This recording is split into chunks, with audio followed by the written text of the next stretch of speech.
إن الحمد لله نحمده ونستعينه ونستغفره ونعوذ بالله من شرور أنفسنا ومن سيئات أعمالنا من يهده الله فلا مضل له ومن يضلله فلا هادي له وأشهد أن لا إله إلا الله وحده لا شريك له وأشهد أن محمدًا عبده ورسوله يا أيها الذين آمنوا اتقوا الله حق تقاته ولا تموتن إلا وأنتم مسلمون يا أيها الناس اتقوا ربكم الذي خلقكم من نفس واحدة وخلق منها زوجها وبث منهما رجالا كثيرا ونساء واتقوا الله الذي تساءلون به والأرحام إن الله كان عليكم رقيبا يا أيها الذين آمنوا اتقوا الله وقولوا قولا سديدا يصلح لكم أعمالكم ويغفر لكم ذنوبكم ومن يطع الله ورسوله فقد فاز فوزا عظيما أما بعد فإن خير الحديث كتاب الله وخير الهدي هدي محمد صلى الله عليه وسلم وشر الأمور محدثاتها وكل محدثة بدعة وكل بدعة ضلالة وكل ضلالة في النار أعوذ بالله من الشيطان الرجيم بسم الله الرحمن الرحيم مثل الذين ينفقون أموالهم في سبيل الله كمثل حبة أنبتت 7 سنابل في كل سنبلة 100 حبة والله يضاعف لمن يشاء والله واسع عليم قال الله عز وجل قالوا سبحانك لا علم لنا إلا ما علمتنا إنك أنت العليم الحكيم ربي زدني علما اللهم ربي زدني علما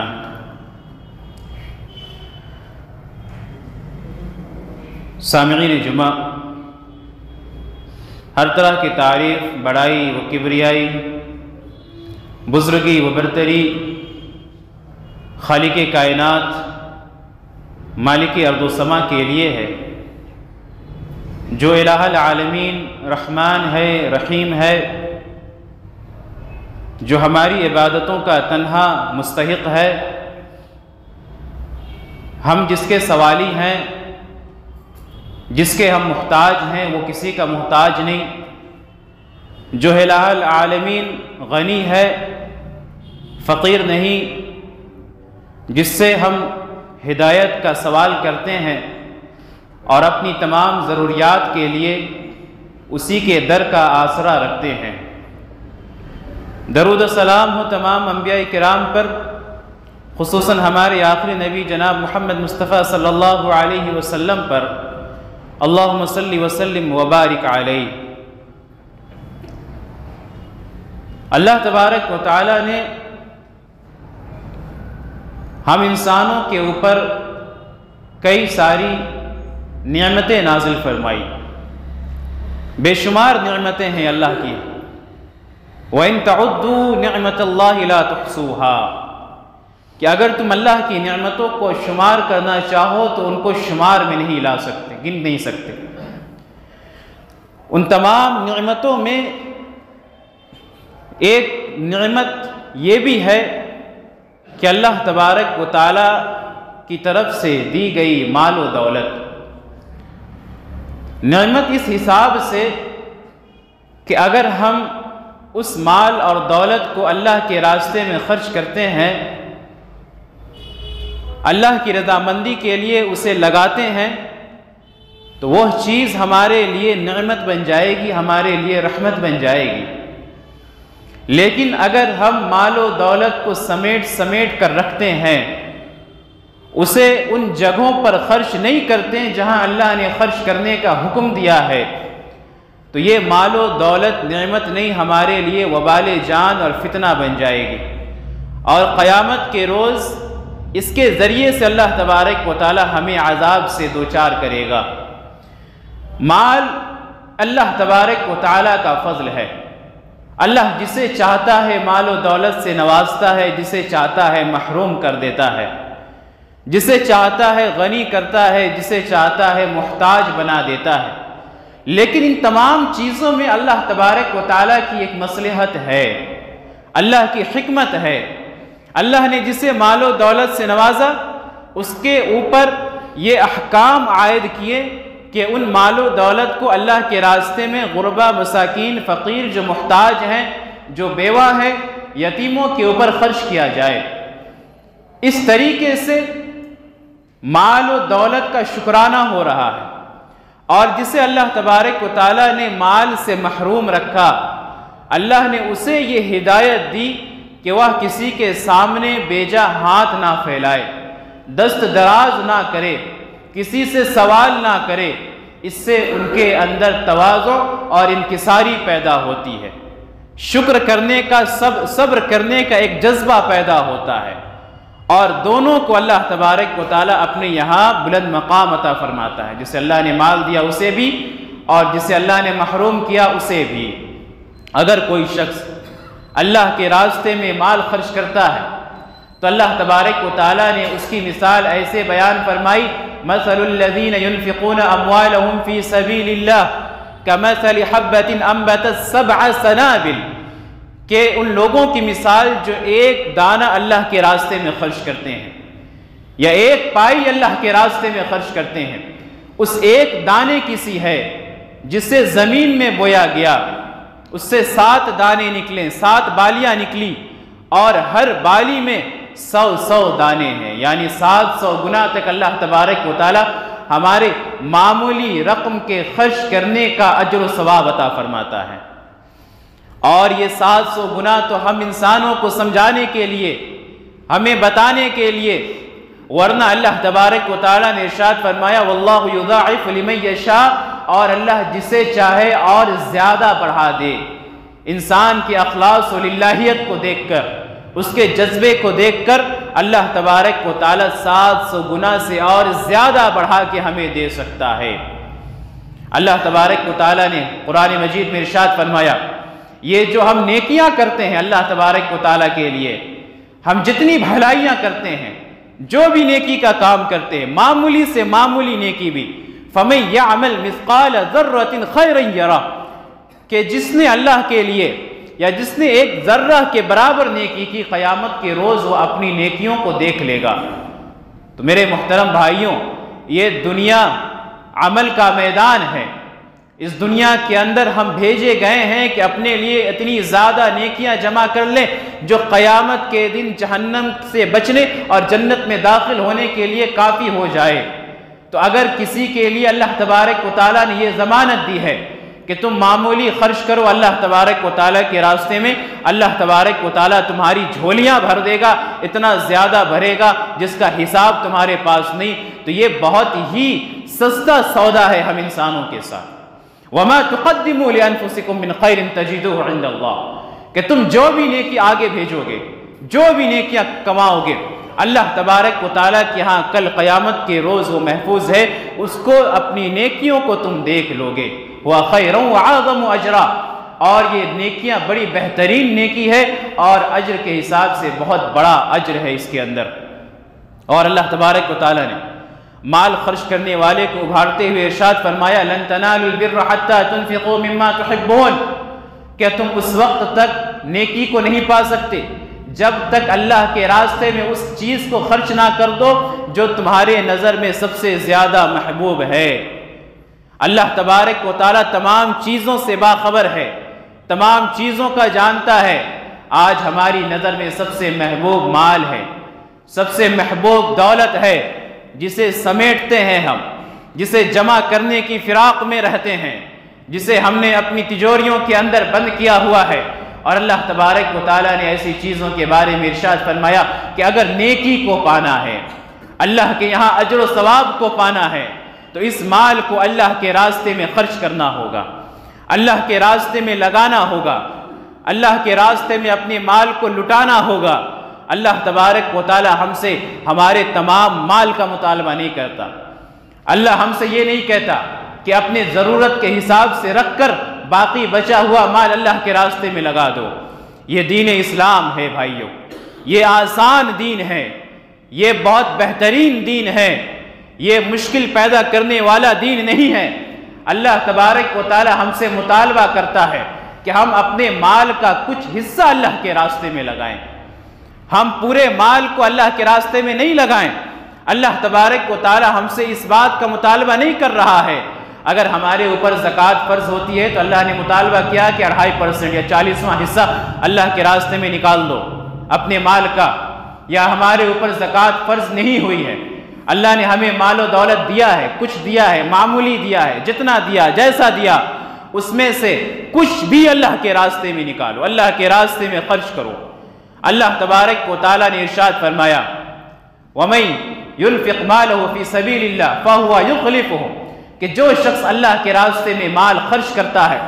اللہ کے راستے میں دیتا ہے, اللہ تبارک و تعالیٰ پیچھے سے اسے اور زیادہ مال و دولت عطا فرماتا ہے. وَهُوَ خَيْرُ الرَّازِقِينَ اور وہ بہترین رزق دینے والا ہے.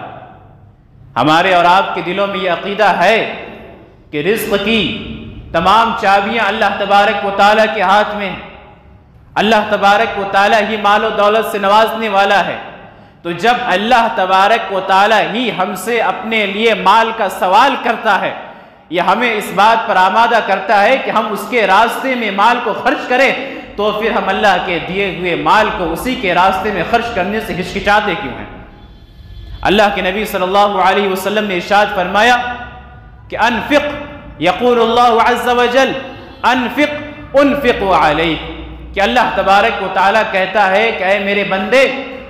تم میرے راستے میں خرچ کرو, میں تمہارے اوپر خرچ کروں گا.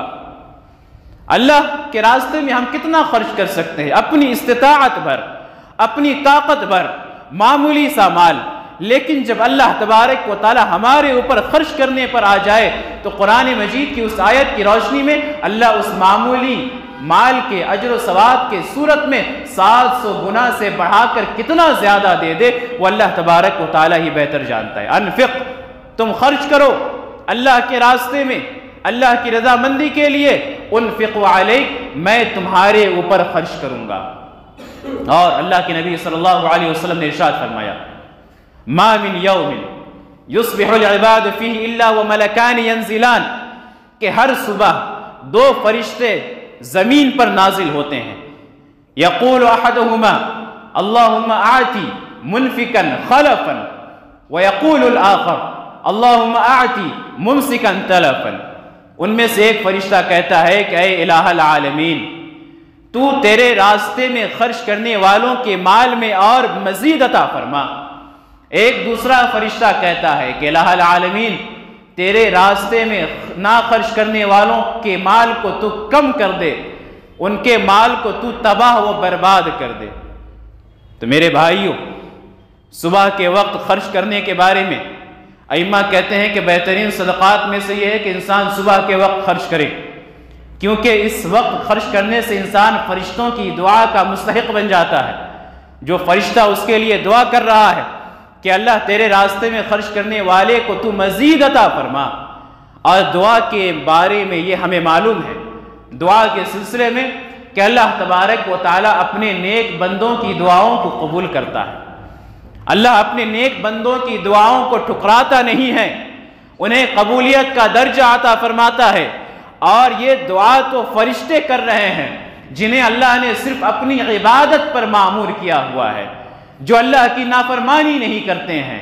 جو ہمہ وقت اللہ کی عبادت میں لگے رہتے ہیں. تو کیا اللہ تبارک و تعالیٰ ان کی دعا اور ان کی بد دعا کو قبول نہ کرے گا؟ یقیناً کرے گا. تو اگر ہم چاہتے ہیں کہ ہم فرشتوں کی دعاؤں کے مستحق بنیں تو ہمیں چاہیے کہ ہم اللہ کے راستے میں مال کو خرچ کریں. فرشتے ہمارے لیے دعا کریں گے اور اللہ تبارک و تعالیٰ اس دعا کو قبول کرے گا. اسی طریقے سے جو شخص اپنے مال کو اللہ کے راستے میں خرچ نہیں کرتا, اللہ تبارک و تعالیٰ نے ایسے لوگوں کے بارے میں ارشاد فرمایا کہ ہا انتم ہؤلاء تدعون لتنفقوا فی سبیل اللہ, کہ یہ قوم اس لیے پیدا کی گئی تھی کہ ان کو بلایا جاتا کہ اللہ کے راستے میں خرچ کرو. لیکن تم میں سے جو شخص بخیلی کرتا ہے وہ اپنے نفس کے لیے بخیل ہے,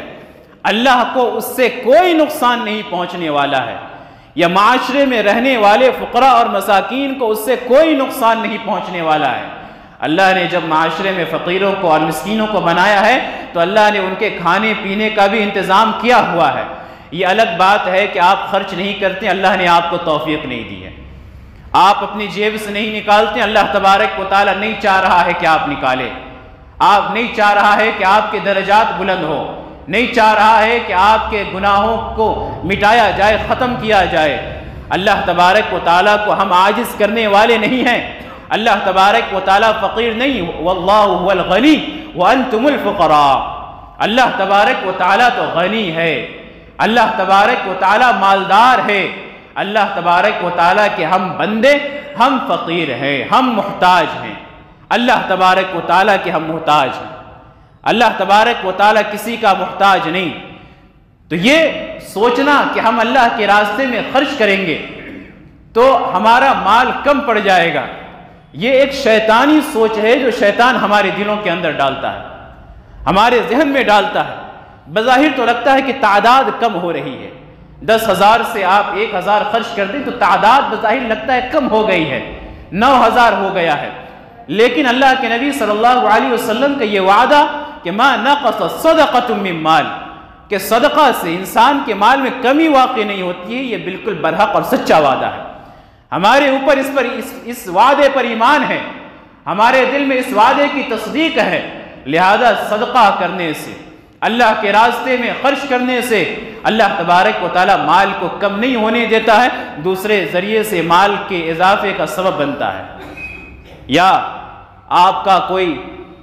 کام اٹکا ہوا ہو یا کسی طرح کی کوئی پریشانی ہو تو اللہ تبارک و تعالیٰ اسے ختم کر دیتا ہے صدقہ کرنے کی بدولت۔ اور ایک انسان جب زیادہ صدقہ کرتا ہے، اللہ کے راستے میں اپنے مال کو لٹاتا ہے، تو اللہ کے نبی صلی اللہ علیہ وسلم نے ایسے شخص کو خوشخبری سناتے ہوئے فرمایا، قیامت کے روز ہر شخص اپنے صدقے کے سائے میں ہوگا، کل امرئ فی ظل صدقتہ یوم القیامہ۔ قیامت کے روز جب اس وقت کوئی سایہ نہ ہوگا، کوئی درخت نہ ہوگا، اور سورج انسان سے 1 میل کی مسافت پر لا قائم کیا جائے گا، اللہ تبارک و تعالیٰ صدقہ کرنے والے کو ان کے صدقے کے سائے میں رکھے گا۔ اور جو شخص اس انداز سے صدقہ کرتے ہیں، اللہ کے راستے میں خرچ کرتے ہیں کہ بائیں ہاتھ کو معلوم نہ چل سکا کہ دائیں ہاتھ نے کیا خرچ کیا، اللہ تبارک و تعالیٰ نے ایسے شخص کے بارے میں اللہ کے نبی نے فرمایا، سبعۃ یظلھم اللہ فی ظلہ یوم لا ظل الا ظلہ، کہ وہ ان 7 خوش نصیب میں ہوں گے جنہیں اللہ تبارک و تعالیٰ اپنا سایہ نصیب فرمائے گا۔ ان میں سے ایک شخص وہ بھی ہے، وَرَجُلٌ تَصَدَّقَ فَأَخْفَاهَا حَتَّى لَا تَعْلَمَ شِمَالُهُ مَا تُنْفِقُ يَمِينُهُ، ایک وہ شخص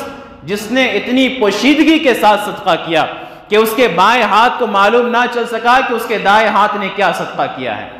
تو اللہ تبارک و تعالیٰ ایسے شخص کو اپنے سائے میں جگہ نصیب دے گا۔ تو یہ تمام فضائل ہیں اللہ کے راستے میں خرچ کرنے کے، اللہ کے راستے میں اپنی مال و دولت کو نکالنے کے۔ اور قرآن مجید میں اللہ نے ارشاد فرمایا، فَأَمَّا مَنْ أَعْطَى وَاتَّقَى،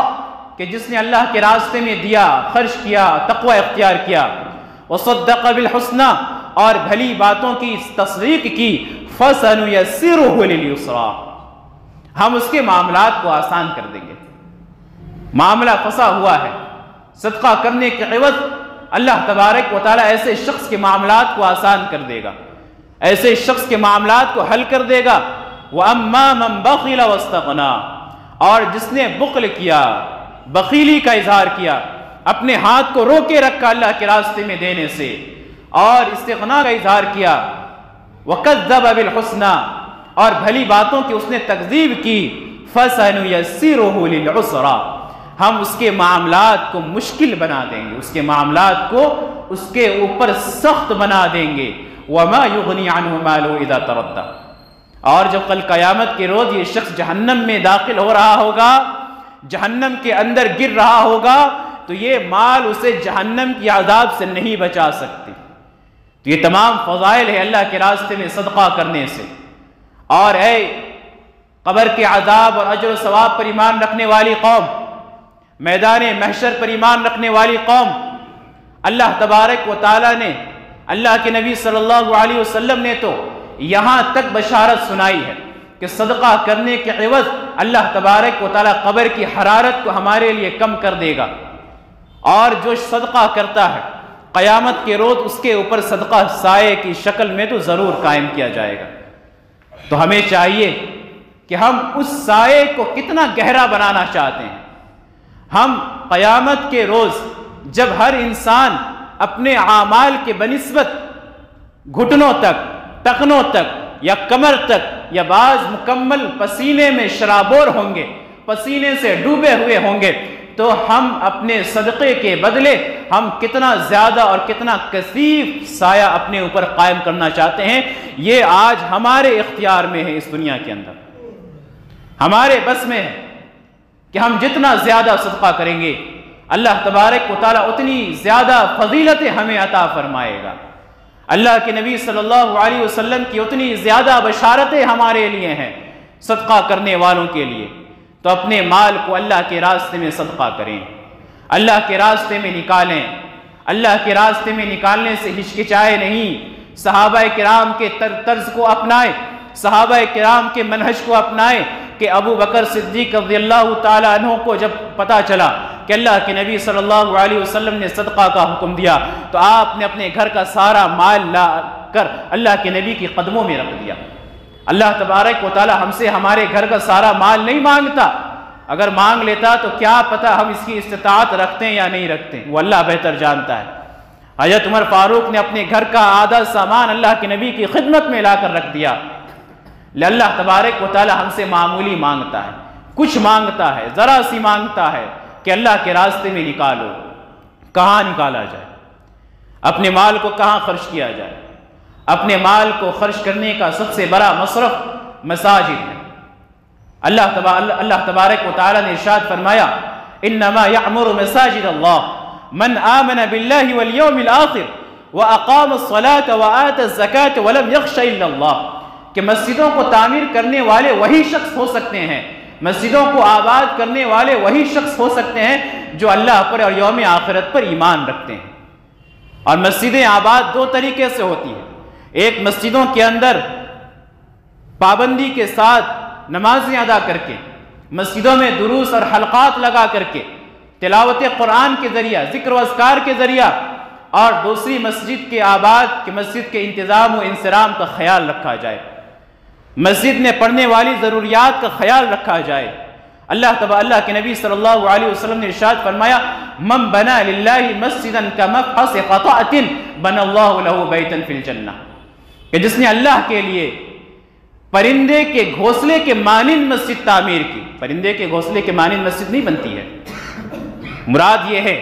کہ معمولی سا اس نے خرچ کیا اللہ کی مسجد میں، تو اللہ تبارک و تعالی اس معمولی خرچ کے بدلے بنى اللہ لہ بیتا فی الجنہ، جنت میں اس کے لیے ایک گھر بنائے گا۔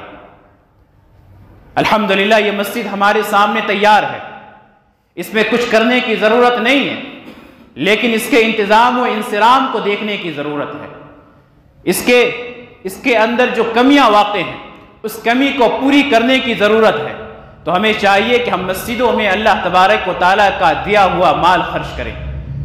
اللہ تبارک و تعالیٰ کی طرف سے دی ہوئی دولت خرچ کریں۔ کتنے افسوس کی بات ہے مسلمانوں کے اوپر کہ کسی دوسرے علاقے سے، دوسرے خطے سے، دوسرے صوبے سے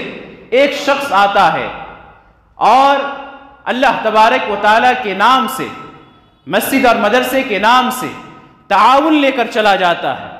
اس شخص کو ہم نہیں جان رہے ہوتے ہیں اپنے سامنے سے، اس شخص کی تصدیق صرف کاغذوں کے بنا پر ہوتی ہے اور ہم وہاں پر مال و دولت خرچ کرتے ہیں۔ اچھی بات ہے، بہت اچھی بات ہے، اللہ تبارک و تعالیٰ قبول کرے، بہت اچھی بات ہے، لیکن اپنے علاقے میں رہنے والی مسجد، جس مسجد کے ساتھ ہمارا 5 وقت کا ناطہ ہے، جس مسجد میں ہم اعتکاف کے لیے بیٹھتے ہیں، جس مسجد میں ہم رمضان کے مہینے میں تراویح کے لیے آتے ہیں، جس حافظ کے پیچھے ہم سارا رمضان تراویح میں تلاوت قرآن سماعت فرماتے ہیں، ہم ان مساجد کا خیال تک نہیں کرتے، ہم ان مساجد کو بھولے ہوئے ہیں، ہم ان مساجد میں اللہ کے لیے خرچ نہیں کرتے۔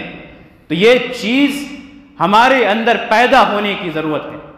کہ ہم سب سے پہلے اپنے قریبی لوگوں کا خیال کریں، ہم سب سے پہلے اپنے آس پاس رہنے والی چیزوں کا خیال کریں، کیونکہ ایک انسان جب صدقہ کرتا ہے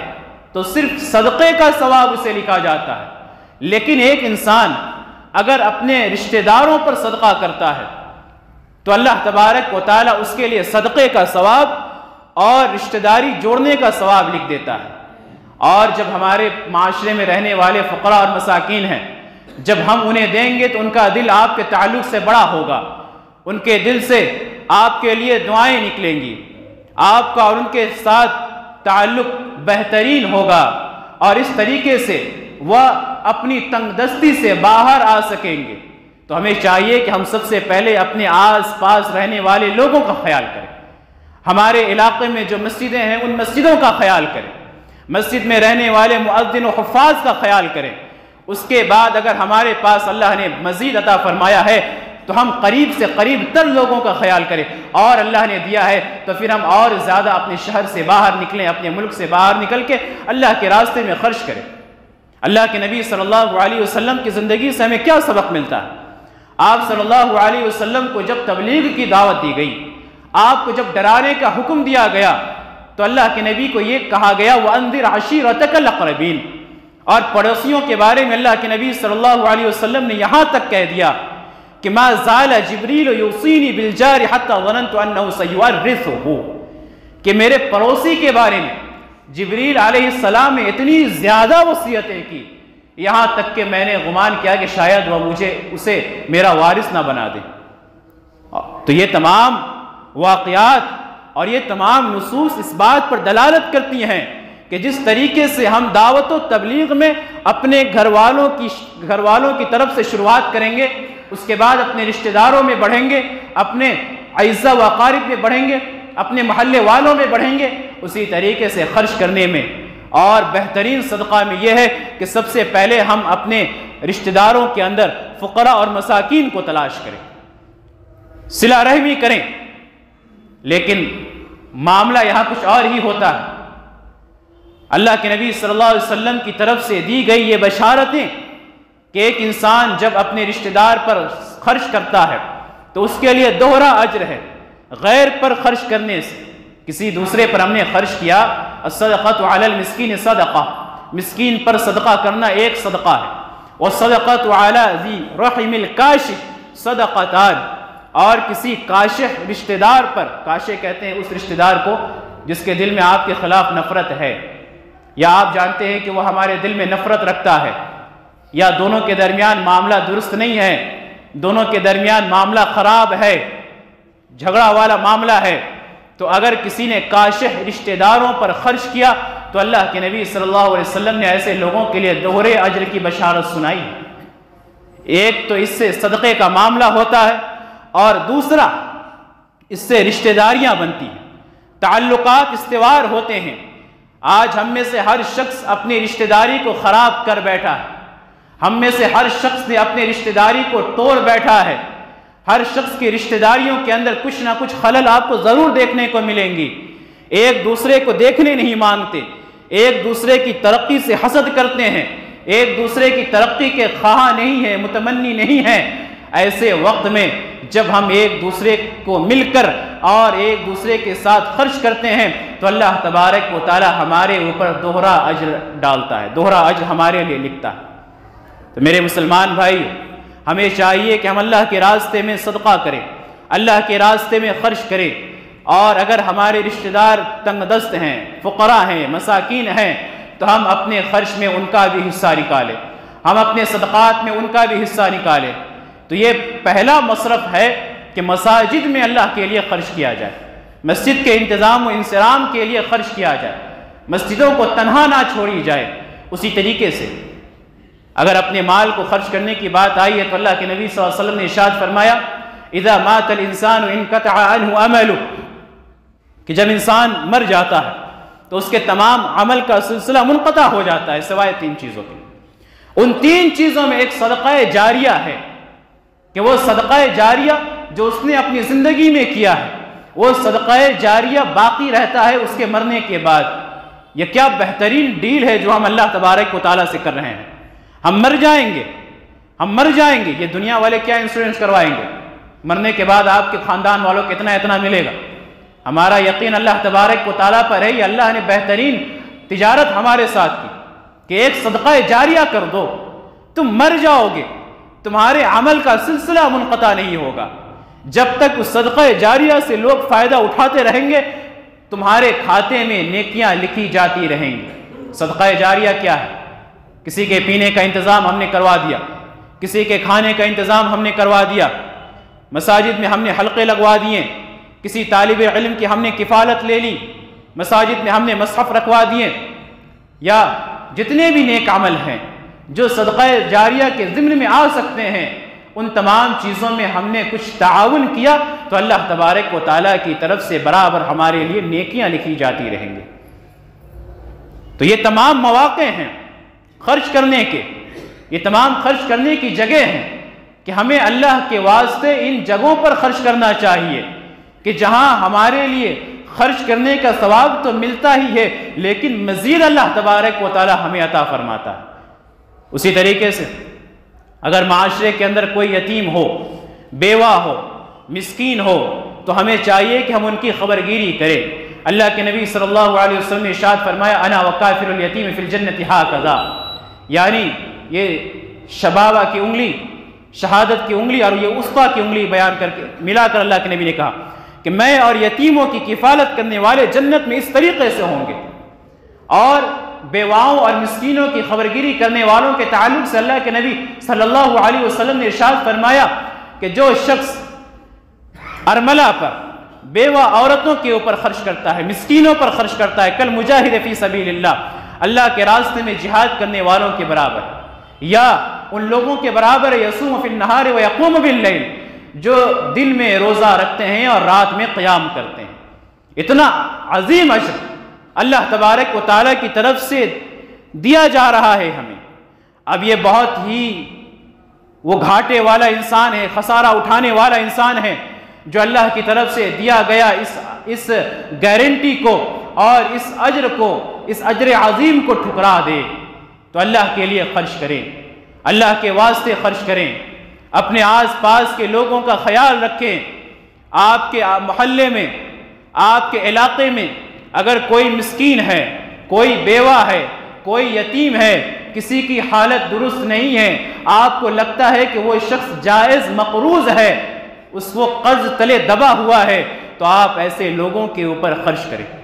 اپنے زکوٰۃ میں ان کا حصہ بنائیں۔ اور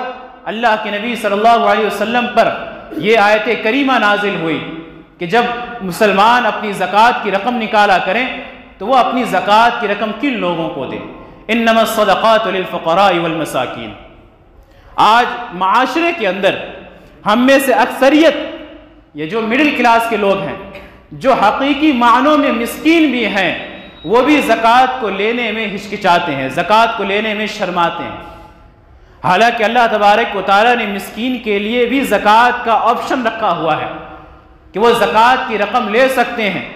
اور جن کو اللہ نے اتنا زیادہ دیا ہے کہ وہ زکوٰۃ نکال رہے ہیں، ان کے اوپر لازم ہوتی ہے کہ وہ ایسے لوگوں کو اپنے معاشرے سے تلاش کریں اور ان کو زکوٰۃ کی رقم تھمائیں۔ یہ بھیک اور خیرات کی صورت میں نہیں ہوتی ہے، یہ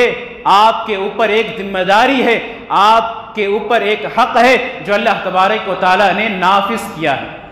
زکوٰۃ لینے والا احسان کر رہا ہے ایسے شخص پر جو زکوٰۃ نکال رہا ہے کہ اللہ تبارک و تعالیٰ کی طرف سے آپ ایک نیکی کو انجام دے رہے ہیں فلاں کو زکوٰۃ دے کر۔ تو آپ ایسے لوگوں کو تلاش کریں، اگر کوئی فقیر ہے ان کو زکوٰۃ کی رقم دیں۔ آج ہمارے یہاں جب زکوٰۃ نکالی جاتی ہے تو اگر ہم نے 10,000 زکوٰۃ کی رقم نکالی تو ہم اسے توڑ توڑ کر بانٹ دیتے ہیں، اور ایسا بانٹتے ہیں کہ کسی ایک شخص کی ڈھنگ سے کفالت بھی نہیں ہو پاتی ہے۔ ہم نے 10 لوگوں کو 1,000 دے دیا، اب اس کو 1,000 ہم نے دیا ہے،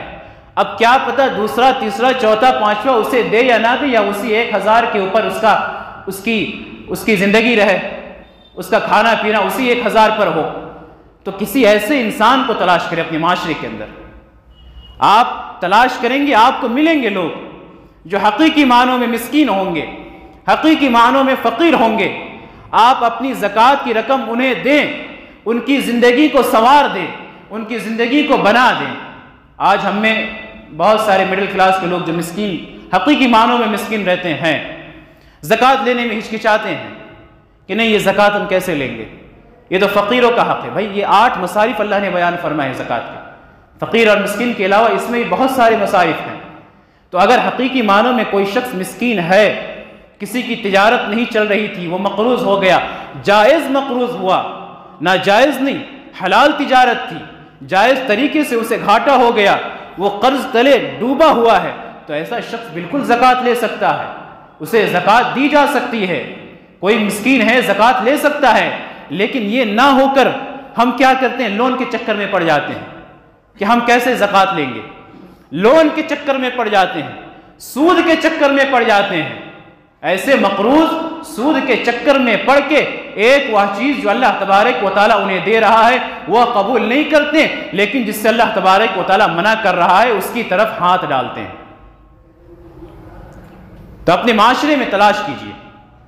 اگر کوئی فقیر ہو، مسکین ہو، یا مسافر ہو، یا مقروض ہو،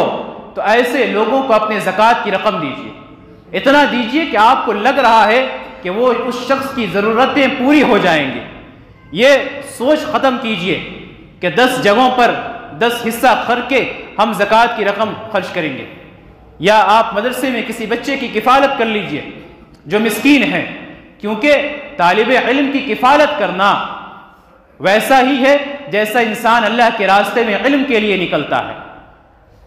آپ کسی بچے کی کفالت لے لیجئے، چاہے آپ زکوٰۃ کی رقم اس کے اوپر خرچ کریں اگر وہ مستحق ہے تو، یا آپ اس کے اوپر عام صدقات کریں۔ تو یہ اسلام کا نظام ہے صدقہ اور زکوٰۃ کے تعلق سے، کہ کیا بہترین نظام ہے کہ اگر انسان اس نظام کو اپنی زندگی میں، اپنے معاشرے میں نافذ کر دے تو معاشرے سے جرائم کا خاتمہ ہو جائے گا۔ انسان جرم کیوں کرتا ہے؟ پیٹ پالنے کے لیے۔ یہ جرائم کا خاتمہ ہو جائے گا، امیروں اور غریبوں کے درمیان محبت پیدا ہوگی۔ کوئی غریب کسی امیر کو دیکھ کر حسد نہیں کرے گا، جلن نہیں کرے گا، اسے معلوم ہے کہ میرا حق مجھے آ رہا ہے، کسی طریقے سے آ رہا ہے۔ ان سب کے درمیان باہمی محبت پیدا ہوگی، امیروں کے اندر دینے کا جذبہ پیدا ہوگا، غریبوں کے اندر صبر کرنے کا، شکر کرنے کا، عاجزی اور انکساری کا جذبہ پیدا ہوگا۔ تو یہ تمام چیزیں ہیں صدقہ اور زکوٰۃ کے ضمن میں۔ تو ہمیں چاہیے کہ اللہ تبارک و تعالیٰ نے ہمیں مال و دولت سے نوازا ہے، تو ہم ان مال و دولت کو اللہ کے راستے میں خرچ کریں، اور اللہ کے راستے میں خرچ کرنے پر ہم اپنے قریب سے قریب تر لوگوں کا، جگہ کا، احوال کا خیال رکھیں۔ پہلے اپنے گھر والوں پر، اپنے رشتہ داروں پر، اپنے دوست یار میں اگر کوئی غریب ہے، فقیر ہے، مسکین ہے، ان پر، یا اگر ہم کسی مدرسے مسجد میں خرچ کرنا چاہتے ہیں تو پہلے ہم اپنے اہل سنت والجماعت والی مسجد میں، اہل الحدیث والی مسجد میں، جہاں سے صرف کتاب و سنت کی تعلیم دی جاتی ہے، خرچ کریں۔ وہاں سے اللہ تبارک و تعالیٰ کی توحید کے پیغام کو پھیلانے میں ہم کوشش کریں، کوشاں رہیں۔ اس کے بعد اللہ نے اگر اور مزید دیا ہے تو ہم اپنے معاشرے سے باہر نکلے، پھر بعید سے بعید ہم جاتے رہیں۔ تو یہ تمام احوال ہیں، یہ تمام مصارف ہیں، اور یہ تمام فضیلتیں ہیں اللہ کے راستے میں خرچ کرنے کی۔ اللہ تبارک و تعالیٰ سے دعا ہے کہ اللہ تبارک و تعالیٰ ہمیں اپنے راستے میں خرچ کرنے کی توفیق عطا فرمائے۔ اللہ تبارک و تعالیٰ ہمیں ایسا خرچ کرنے کی توفیق دے جس کے اندر دکھاوا، ریاکاری اور احسان نہ ہو، احسان نہ ہو۔ خرچ کر کے بھول جائیے، نیکی کر دریا میں ڈال والا معاملہ۔ خرچ کیجئے، بھول جائیے آپ نے کسی کو دیا، بھول جائیے کہ آپ نے کبھی اس کو دیا ہے۔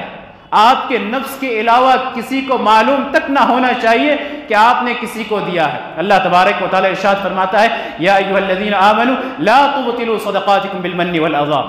کہ ایمان والو اپنے صدقات کو احسان کے ذریعے اور تکلیف پہنچا کر باطل مت کرو، یعنی انہیں برباد مت کرو۔ اور اللہ نے مثال بیان فرمائی ہے کہ جو شخص ریاکاری کے لیے خرچ کرتا ہے اس کی مثال ویسی ہے کہ ایک پتھر کے اوپر مٹی ہے، مٹی جب بارش ہوتی ہے تو اس پتھر کو دھل دیتی ہے وہ بارش، اس سے کوئی سبزہ وغیرہ نہیں اگتا۔ تو یہ ریاکاری کرتے ہوئے خرچ کرنے والے کی مثال ہے۔ لیکن جو شخص اللہ کے لیے خرچ کرتا ہے، اللہ کے لیے، ایک تو قیامت کے روز اسے اللہ کا سایہ نصیب ہوگا، اور دوسرا اللہ نے سورہ بقرہ کے اندر آیت فرمائی کہ وَمَثَلُ الَّذِينَ يُنْفِقُونَ فِي سَبِيلِ اللَّهِ فِي ابْتِغَاءِ مَرْضَاتِ اللَّهِ وَتَثْبِيتًا مِّنْ أَنفُسِهِمْ کہ جو اللہ کے لیے، اللہ کی رضا کے لیے خرچ کرتے ہیں، ان کی مثال اس باغ کی سی ہے جو اونچی جگہ پر ہو، اگر بہت تیز بارش ہوئی فَآتَتْ أُكُلَهَا ضِعْفَيْنِ تو وہ باغ دوہرا پھل دیتی ہے، دوگنا پھل دیتی ہے، لیکن اگر بارش نہیں بھی ہوئی فَطَلْ تو بارش کی ہلکی پھلکی فوار ہی اس کے لیے کافی ہوتی ہے وہ پھل دینے کے لیے۔ تو اپنے صدقات میں احسان و نمود، ریا و نمود اور جتلانے والی صفت کو ختم کر دیجیے۔ اللہ تبارک و تعالی ہمارے اندر ان تمام صفات کو پیدا فرمائے، ہماری عبادتوں کو قبولیت کا درجہ عطا فرمائے۔ ہم جو مال اللہ کے راستے میں خرچ کر رہے ہیں الہ العالمین انہیں قبولیت کا درجہ عطا فرما۔ ہمارے معاشرے میں رہنے والے غریب، فقیر، مسکین ان کی کفالت کر، اور جو لوگ خرچ کرنا چاہتے ہیں اللہ انہیں مزید توفیق دے، مزید ہمت دے اور مزید مستطیع بنا کہ وہ تیرے راستے میں مال نکال سکے، مال خرچ کر سکے۔ آمین۔ وآخر دعوانا ان الحمد للہ رب العالمین وما علینا الا البلاغ المبین۔